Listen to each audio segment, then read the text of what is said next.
We are in the home stretch. We only have 5 more videos left of this course, and I'm really excited to talk to you about this one. This is something that will allow you to be a little bit more creative and not be so stagnant when it comes to your Instagram bio.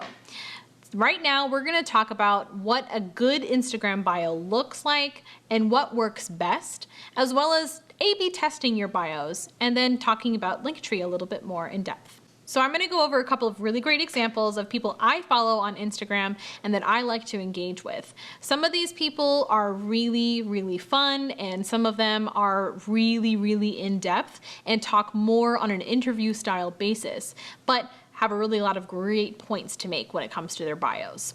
So let's take a look. First profile we're looking at is Andrea Warrock. She is a nationally recognized money-saving expert. She's appeared on tons of different local channels, national channels, and Good Morning America, where she talks about how to make more, save more, and find the best deals for your family.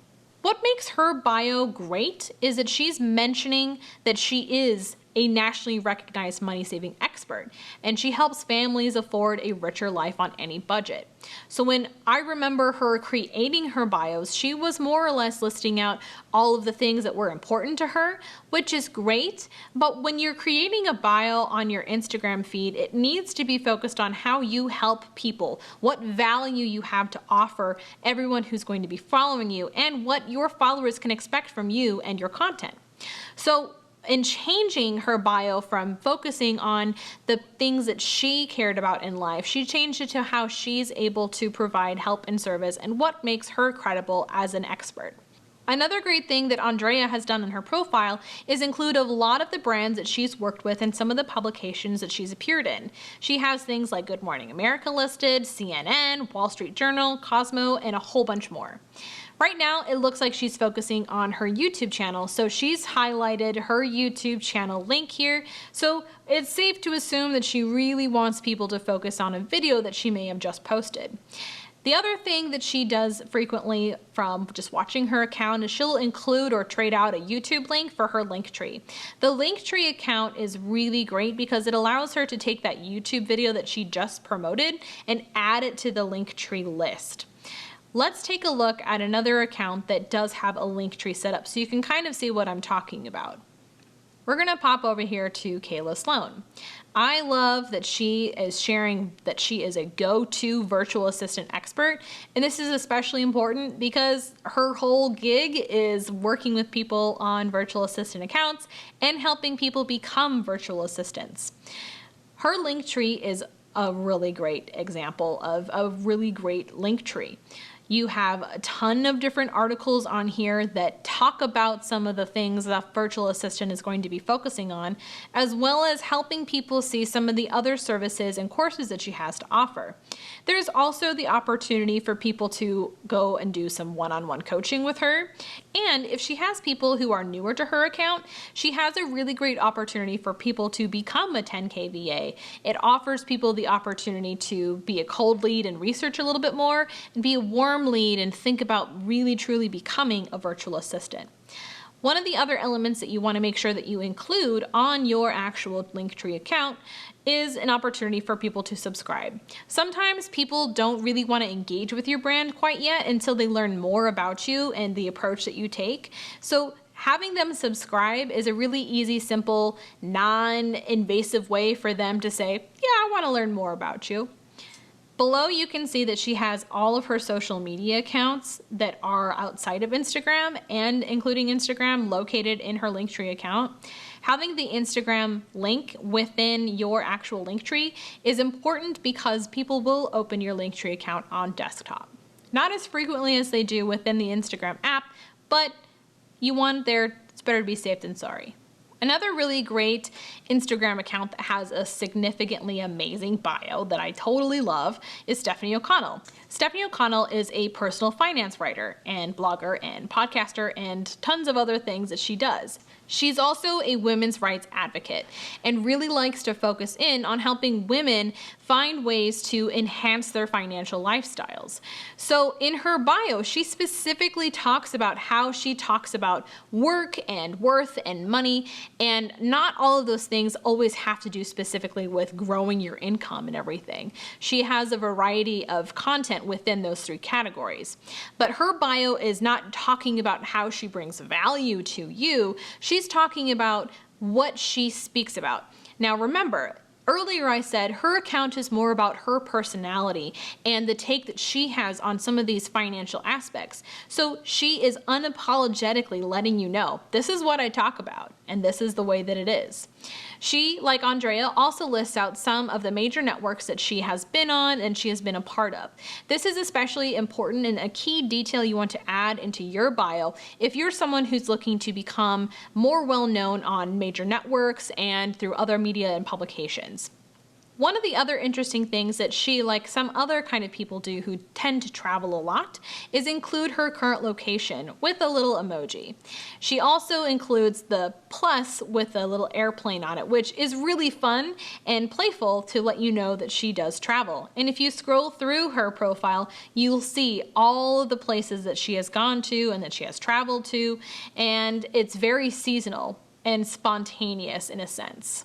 So let's talk a little bit more about someone who isn't necessarily a specific kind of influencer, someone that has a product to sell. One of my favorite jewelry brands is Local Eclectic. And if you're a guy watching this, I'm sorry, but also not sorry, because this is a really great way to understand how to present your product on Instagram. A thing that you need to know if you're a guy who's watching this course and series, most of the people on Instagram are women. So if you are a product or service, you need to know that your stuff needs to be interesting to women. And this is a really great product representation.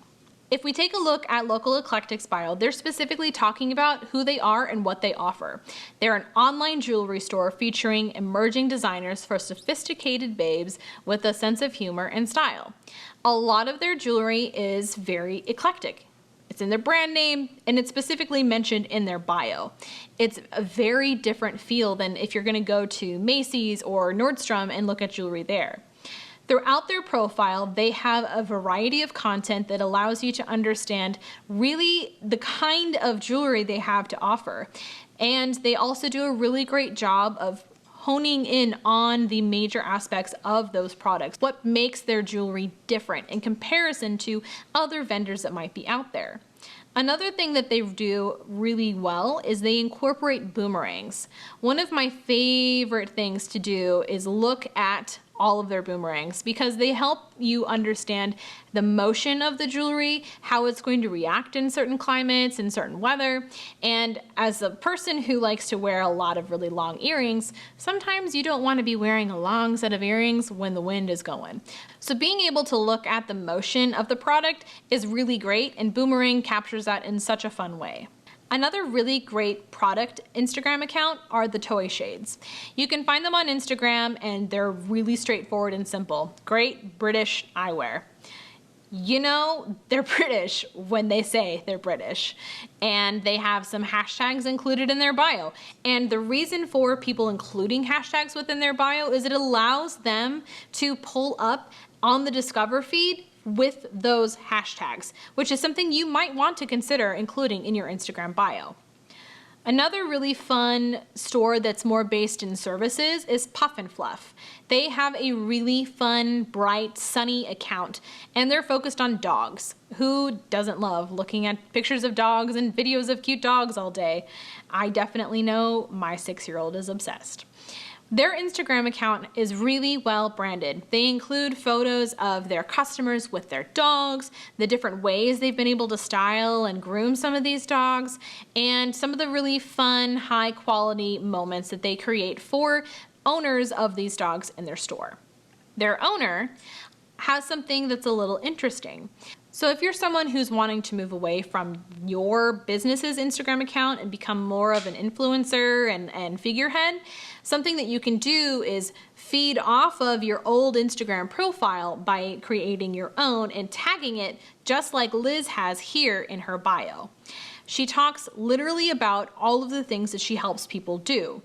And she offers an opportunity for you to understand her background and where she came from. She is the owner and CEO of Puff and Fluff Spa, and being able to click on there and go directly to Puff and Fluff allows us to really understand more about the brand that she's created and the success that she has endured.